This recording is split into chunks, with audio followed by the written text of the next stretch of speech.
I just checked my weather, and now I'm done with it, so I don't want that to be able to talk anymore. And we need to be able to make these intelligent decisions on not just an app-by-app basis, but a connection-by-connection basis, right? You want, let's say you use Facebook, because, for whatever judgment we have, a lot of people might do it.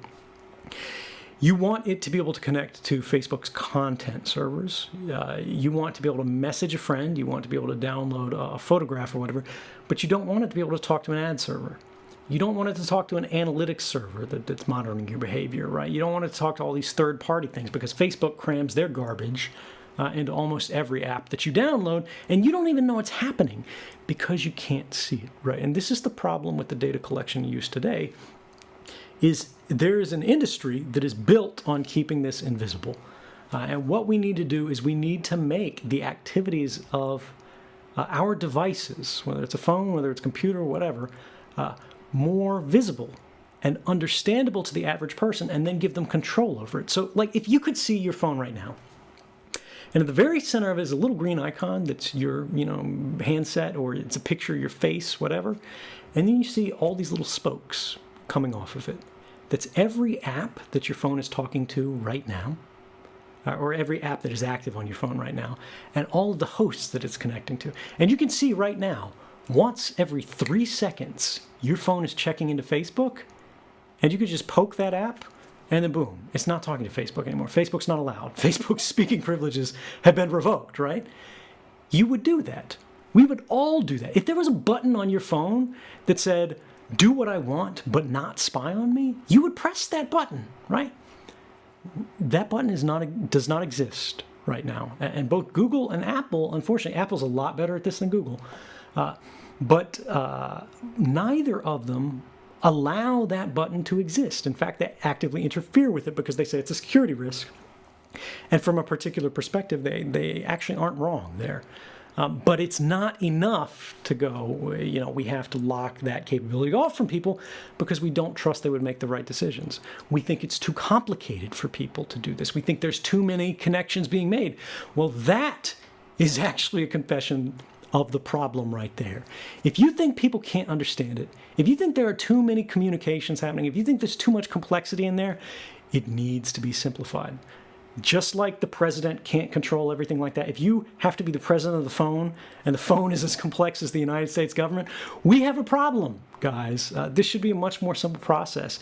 It should be obvious. And the fact that it's not, and the fact that we read story after story, year after year, saying all your data has been breached here, this company's spying on you here, this company's manipulating your purchases or your search results, or they're hiding these things from your timeline, or they're influencing you or manipulating you in all of these different ways, that happens as a result of a single problem.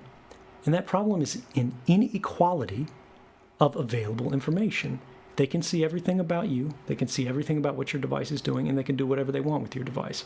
You, on the other hand, owned the device. Well, rather, you paid for the device. But increasingly, these corporations own it. Increasingly, these governments own it. And increasingly, we are living in a world where we do all the work, right? We pay all the taxes. We pay all the costs. But we own less and less. And nobody understands this better than the youngest generation. Well, it seems like our data became a commodity before we understood what it was. It became this thing that's insanely valuable to Google and Facebook and all these social media platforms.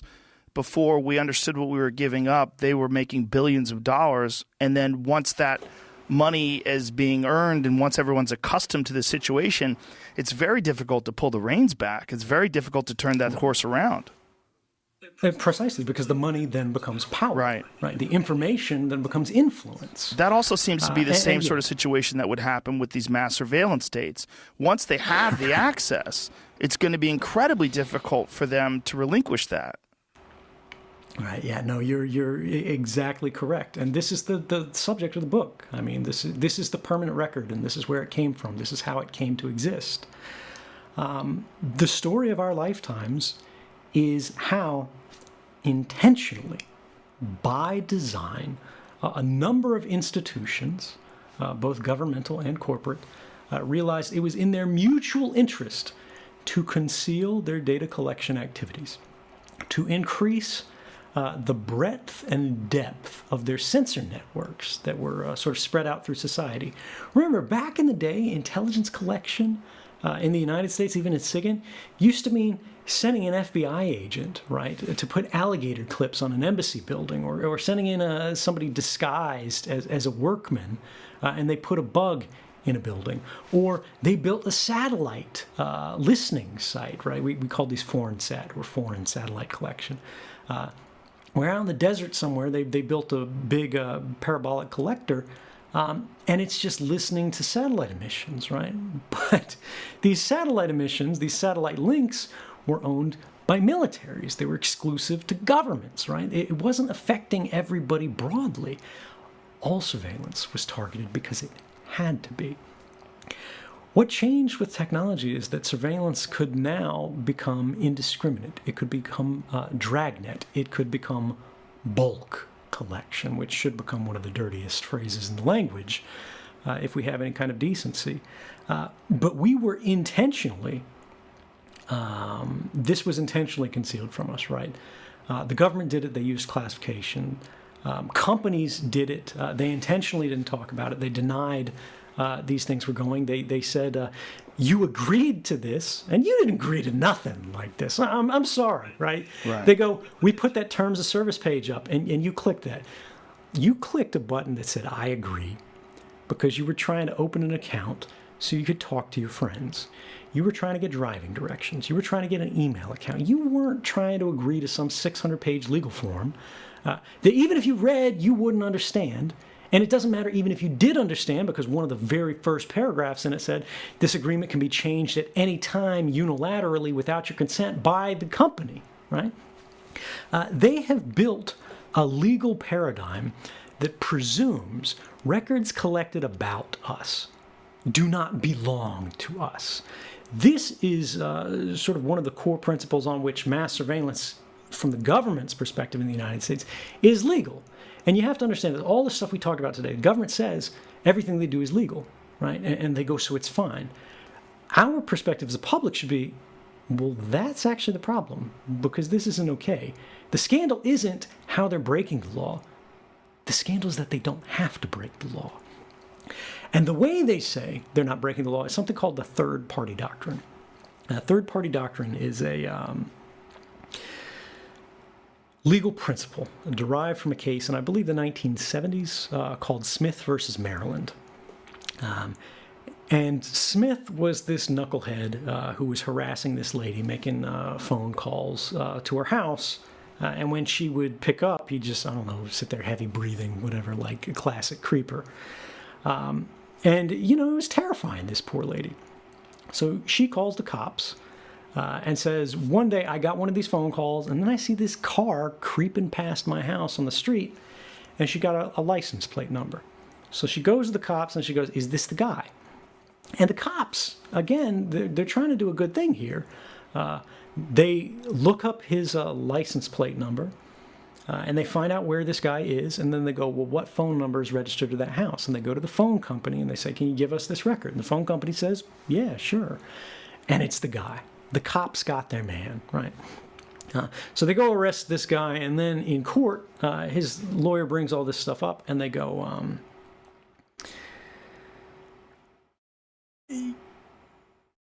you did this without a warrant. That was the problem. Was they went to the phone company and they got the records without a warrant. They just asked for it, or they subpoenaed it, right? Some lower standard of legal review. And the company gave it to him and got the guy. They marched him off to jail. And they could have gotten a warrant, right? But it was just expedience. They just didn't want to take the time. The small town cops, you can understand how it happens. They know the guy's a creeper. They just want to get him off to jail. And so they made a mistake, but the government doesn't want to let it go. They fight on this. And they go, it wasn't actually, they weren't his records. And so because they didn't belong to him, he didn't have a Fourth Amendment right to demand a warrant be issued for them. They were the company's records, and the company provided them voluntarily, and hence no warrant was required, because you can give whatever you want without a warrant as long as it's yours. Now here's the problem. The government extrapolated a principle in a single case of a single known suspected criminal who they had real good reasons to suspect was their guy, and used that to go to a company and get records from them and establish a precedent that these records don't belong to the guy, they belong to the company. And then they said, well, if one person doesn't have a Fourth Amendment interest in records held by a company, no one does. And so the company then has absolute proprietary ownership of all of these records about all of our lives. And remember, this is back in the 1970s. The internet hardly exists in these kind of contexts. Smartphones, don't exist. Modern society, modern communications don't exist. This is the very beginning of the technological era. And flash forward now 40 years, and they are still relying on this precedent about this one, pervy creeper to go, nobody has a privacy right for anything that's held by a company.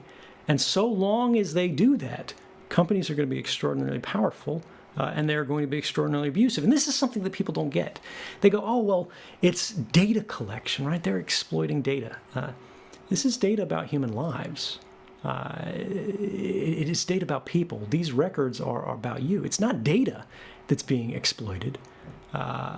It's people that are being exploited. It's not data that's being manipulated. It's you that's being manipulated. And this is something that I think a lot of people are beginning to understand. The problem is the companies and the governments are still pretending they don't understand or disagreeing with this. And this reminds me of something that one of my old friends, John Perry Barlow, who served with me at the Freedom of the Press Foundation, I'm the president of the board, used to say to me, which is, you can't awaken someone who's pretending to be asleep.